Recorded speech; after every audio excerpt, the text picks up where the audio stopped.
මම ඉන්නේ සැන්ඩන් වල. සැන්ඩන් කතාව අද වීඩියෝ එකෙන්.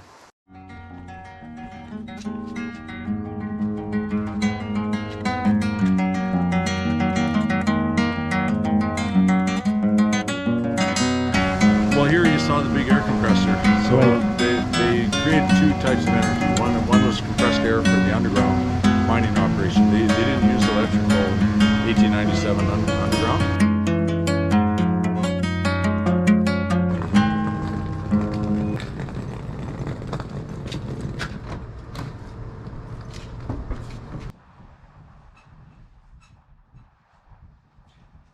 සැන්ඩන් වලට ගෙදර ඉඳලා පැය 8ක විතර ඩ්‍රයිව් එකක්. අපි මග නතර වෙලා තමයි යන්න කල්පනා කරන්නේ. වාරාස්තිද?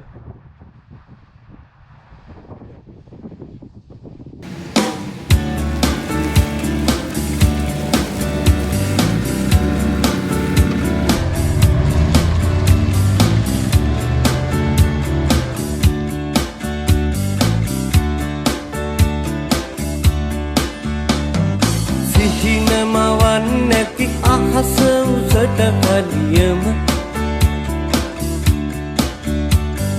ලං වෙන්න ඇයි සමහර දුර ඇහෙන දකින්න දේවල් කොතරම් තිබුණද හතට දැනෙන දේවල් ඇයි එතරම් බර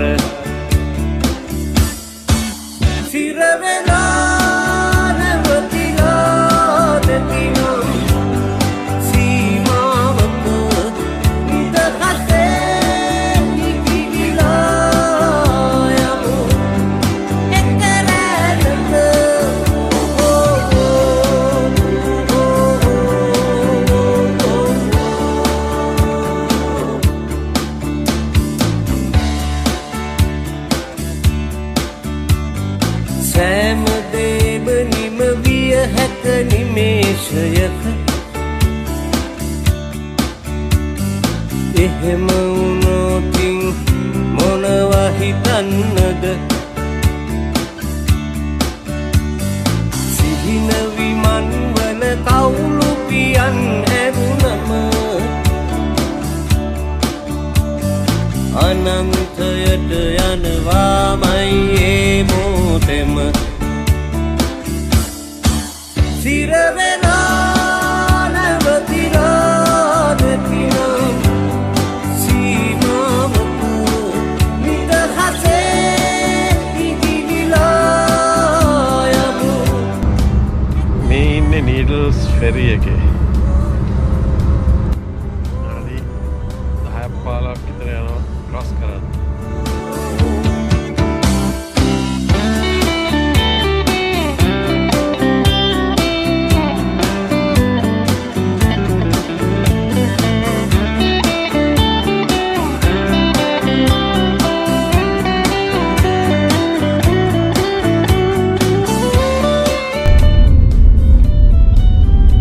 කිලෝමීටර් 3කින් අපි ළඟා වෙනවා සැන්ඩන් නගරයට. මේ පාර නම් ආවිනේ මොකද කියන්නේ හොඳ නෑ නේද?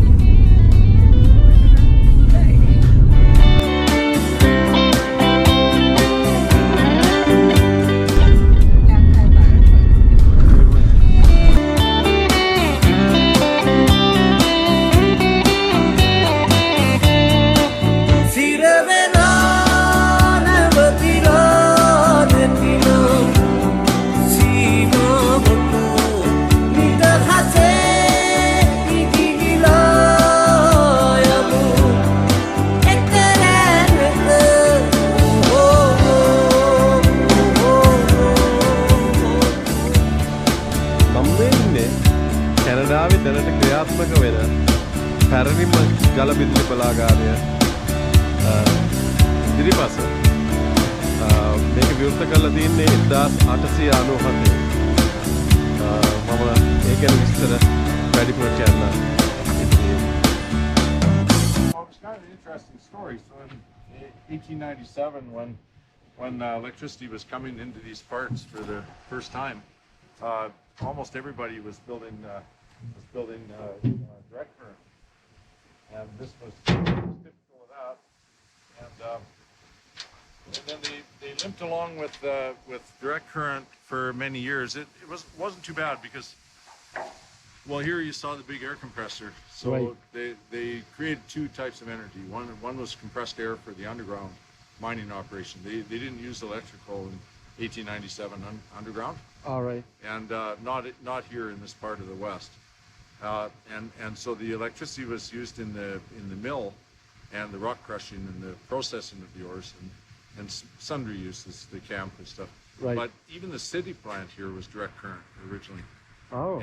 And so then they began to consider alternating current here quite early on. There was another power plant. The foundations of it are still there up above that big log wall there. I see. There was a competitor had a power plant there, and that was the first alternating current plant in Sandon. That was 1898, and I think that demonstrated to all the players here that was something they needed to do. So World War I caused the metal markets to rebound, and all the mines and mills went into full production here in the Sandon area. And at that time, this company, so Slocan Star was the name of the original company that built the plant. Right. I still get a correspondence addressed to Slocan Star. All right. But in around 1915 they amalgamated, and then the new group of companies took the name Silversmith Mines Limited, and so that's where our name comes from. Right. And one of the first things they did was built a fabulous new state-of-the-art flotation mill, and because it was a little farther distant, the direct current just wasn't adequate for what they wanted to do. A lot of losses, right? Yeah, so it was on their mind to make the change, and we have some of the old records, but some haven't survived. But what we do know is that they were considering brand new alternating current machinery at the time, and they had sent out inquiries. But at the same time, roughly, the original alternating current power plant in Vernon, BC burned to the ground. The engine burned up. I see. And it destroyed the building. Didn't destroy the generating equipment.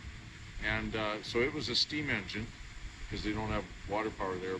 But this beautiful alternating current generator is from that, moved here, and they retrofitted our operation from DC to AC at that point. So that's why the date on the generator is from 1905. So when was this converted to AC? 1916. 1916, Yeah. right. Yeah, but then they used equipment that was already had a past life. Right. So and then it's been working here for 106 years.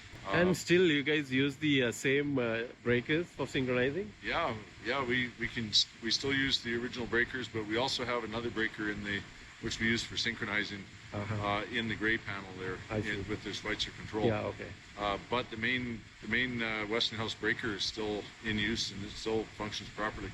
And so we're well backed up that way. Yeah. Pelton Type 01, their original hydraulic governor. Yeah. There's 3 in the world that we know of in service. PG&E has 2 in California, and this one here. And that's our speed control in the plant. And of course, when we're synchronized to the grid, we're controlled from Bonneville. Yeah. Okay. On the Columbia River. Okay. And that is the Type 01, their very first model. And it's incredibly good. We still do manual sync here to the grid. We're one of the few plants that do, but it's made easy by the fact that we have a very good governor. Our waves into harmony with the grid, and then engage our switch at that point. Then we go to the governor, and we tell the governor to increase the speed of the plant, which it can't. Yeah. But it increases the horsepower. Yeah. So as soon as we're synchronized, then we try to push the grid faster than the grid wants to go, but we can't do it. Thanks, Al. Yeah. Nice talking to you. Yeah, you're very welcome. Well, thanks for coming. Thank you. No problem. To enjoy it. Yeah, I loved it. Yeah. Thanks. Well, enjoy it. සෑම දේවනිම විය හැක නිමේෂයක මේ තියෙන්නේ මීට අවුරුදු 100කට විතර උඩදී CPR නැත්තම් Canadian Pacific railway එක විසින් පාවිච්චි කරපු දුම්රිය එන්ජිමක් සැන්ඩන් කෞතුකාගාරයේ ඒක ප්‍රදර්ශනයකට දාලා තියෙනවා. හරිම අපූරුයි. මේක ඉතින් IT පුද්ගලික හිමිකරුවෙකුට සිර වෙලා